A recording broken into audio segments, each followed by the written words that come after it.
আরব সাগর ঘেঁষে পাহাড়ের কোলে অবস্থিত মনোরম দৃশ্যের বিশালাকার শহরের নাম সালালা। দেশটিতে হৃদয় জুড়ানো সব উপকরণই আছে। শহরটিতে প্রবেশ করেই মনে হবে আরেকটি বাংলাদেশে প্রবেশ করেছি। দেশটির পাহাড় পর্বত দেখে মনে হয় বাংলাদেশের রাঙ্গামাটি কিংবা খাগড়াছড়িতে কোথাও ঘুরতে এসেছি। আবহাওয়া, সবুজের সমারোহ, বাজারঘাট, খাবার দাবার সব কিছুতেই ঘ্রাণ পাওয়া যায় প্রিয় মাতৃভূমির। ওমানের রাজধানী মাস্কাট থেকে প্রায় 1000 কিলোমিটার দূরে এই জনবসতি বাংলাদেশি প্রবাসীদের আধিক্যতা চোখে পড়ার মতো। আজ আমরা এসেছি হজরত ইউনুস আলাইহিসসালামকে মাছে যে জ্বরে রেখে গিয়েছিল সেই জায়গাটা দেখতে। এটা হচ্ছে আরব সাগর। আরব সাগরের বালুচরে হজরত ইউনুস আলাইহিসসালামকে মাছে রেখে গিয়েছিল। হজরত ইউনুস আলাইহিসসালামের ঘটনা কম বেশি আমরা সবাই জানি। এই হচ্ছে সেই স্থান যেখানে হজরত ইউনুস আলাইহিসসালামকে মাছে রেখে গিয়েছিল। আমাদের আজকের ভিডিও হজরত ইউনুস আলাইহিসসালামকে মাছে কেন খেয়ে ফেলেছিল আর কেনই বা নদীর চরে রেখে গিয়েছিল। হজরত ইউনুস আলাইহিসসালাম একজন সম্মানিত নবী। পবিত্র কোরআনে স্বতন্ত্র একটি সূরা অবতীর্ণ হয়েছে তার নামে, সূরা ইউনুস। এছাড়াও পবিত্র কোরআনে আরও 6টি সূরা তার সম্পর্কে আলোচনা হয়েছে। পৃথিবীতে দুজন নবী মায়ের নামে পরিচিত হয়েছেন। একজন হজরত ঈসা ইবনে মরিয়ম, অন্যজন হজরত ইউনুস ইবনে মাত্তা। মাত্তা হজরত ইউনুস আলাইহিসসালামের মায়ের নাম। মায়ের নামেই তাকে ইউনুস ইবনে মাত্তা বলা হয়। কোরআন মজিদে তাকে 3টি নামে উল্লেখ করা হয়েছে। মূল নাম ইউনুস, জুন্নুন ও সাহিবুল হুদ। জুন্নুন ও সাহিবুল হুদ এর অর্থ মাছওয়ালা। মাছ সংশ্লিষ্ট ঘটনার দিকে ইঙ্গিত করে তাকে এই নামে উল্লেখ করা হয়েছে। হজরত ইউনুস আলাইহিসসালামকে বর্তমান ইরাকের মুসল নগরীর নিকটবর্তী নিনাওয়া জনপদে নবী হিসেবে পাঠানো হয়েছিল। সূরা সাফফাতের 147 নম্বর আয়াতে এই সংক্রান্ত আলোচনা করা হয়েছে। তিনি মুসলবাসীকে আল্লাহর পথে ডাকলেন, হেদায়েতের পথ প্রদর্শন করলেন, ঈমান ও সৎকর্মের প্রতি আহ্বান করলেন, আখিরাতের বিষয়ে সতর্ক করলেন, জাহান্নামের ভীতি প্রদর্শন করলেন, জান্নাতের নাচ নেয়ামতের কথা শোনালেন। কিন্তু তার সম্প্রদায়ের লোকজন অবাধ্যতা প্রদর্শন করল। একদিন দুদিন করে দীর্ঘদিন অতিবাহিত হয়ে গেল। ইউনুস আলাইহিসসালাম তাদের ঈমান সম্পর্কে কিছুটা হতাশ হয়ে পড়লেন এবং 3 দিনের মধ্যে আল্লাহর আযাব তাদের উপর নিপতিত হচ্ছে ঘোষণা দিয়ে নিজ এলাকা পরিত্যাগ করলেন। কিন্তু এলাকা পরিত্যাগ করার ক্ষেত্রে তিনি আল্লাহর নির্দেশের অপেক্ষা করেননি। এভাবে আল্লাহর নির্দেশের অপেক্ষা না করে নিজ উদ্যোগে বের হওয়াটা গুনাহ ছিল না, কিন্তু নবুয়াতের শানের পরিপন্থী ছিল, যা আল্লাহর পছন্দ হয়নি। আল্লাহ তার প্রিয় বান্দাদের এমন ছোটখাটো বিচ্যুতিতেও বড় ধরপাকড় করেন।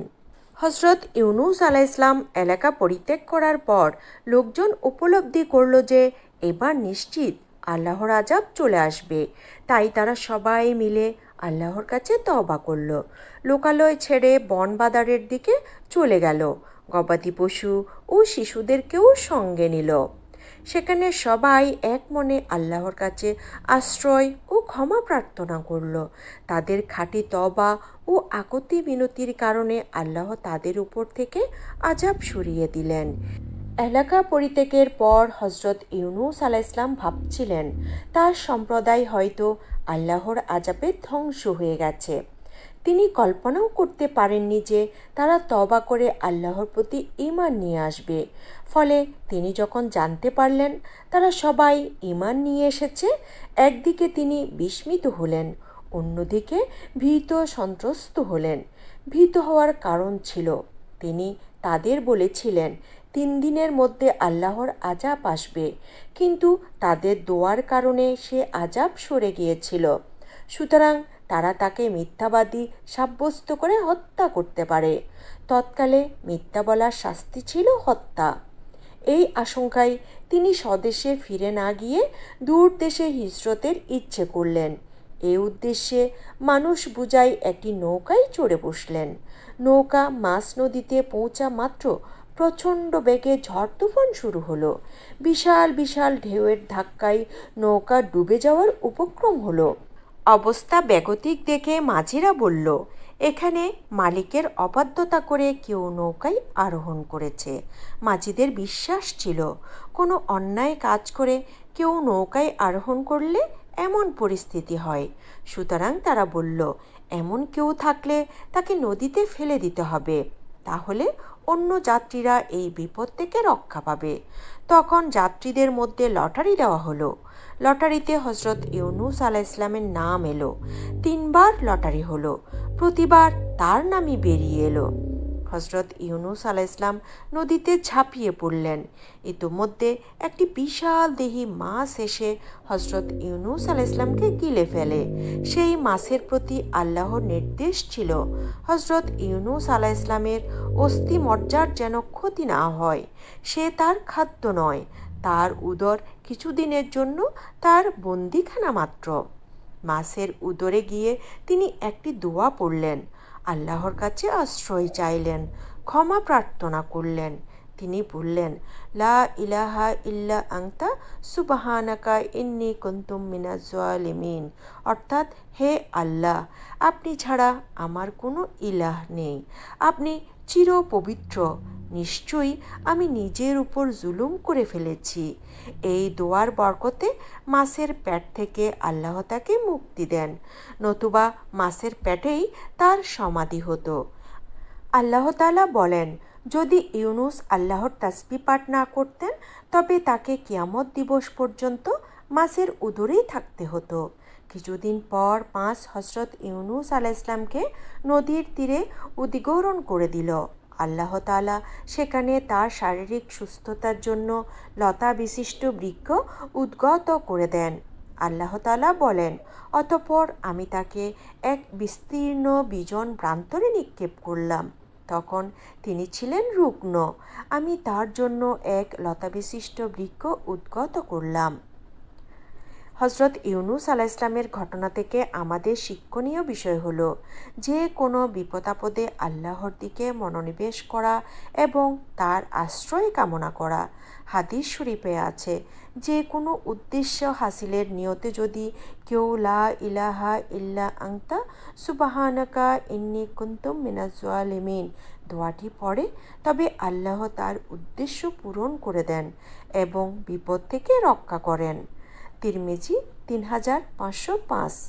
বন্ধুরা, এই ছিল আমাদের আজকের ভিডিও। আমি ইসলামের ইতিহাস আর ঐতিহ্য জানতে এবং আপনাদেরকে জানাতে চেষ্টা করি এবং আরও চেষ্টা করি সর্বদা সত্য ইতিহাসগুলো আপনাদের সামনে তুলে ধরতে। তারপরেও আমার ভুল ত্রুটি থাকতেই পারে। বড় ধরনের কোনো ভুল যদি আপনাদের দৃষ্টিগোচর হয়, অনুগ্রহ করে কমেন্টের মাধ্যমে জানিয়ে দিলে কৃতজ্ঞ থাকব। আর ছোটোখাটো ভুলগুলোকে ক্ষমা সুন্দর দৃষ্টিতে দেখলে অনুপ্রাণিত হব। যদি ভালো লাগে একটি লাইক দিতে পারেন, প্রচারের স্বার্থে আলোচনাটি শেয়ার করতে পারেন এবং নিয়মিত এ ধরনের ভিডিও পেতে অনুগ্রহ করে চ্যানেলটি সাবস্ক্রাইব করতে পারেন। সবাই ভালো থাকুন, সুস্থ থাকুন, নিরাপদে থাকুন। আসসালামু আলাইকুম ওয়া রাহমাতুল্লাহি ওয়া বারাকাতুহু।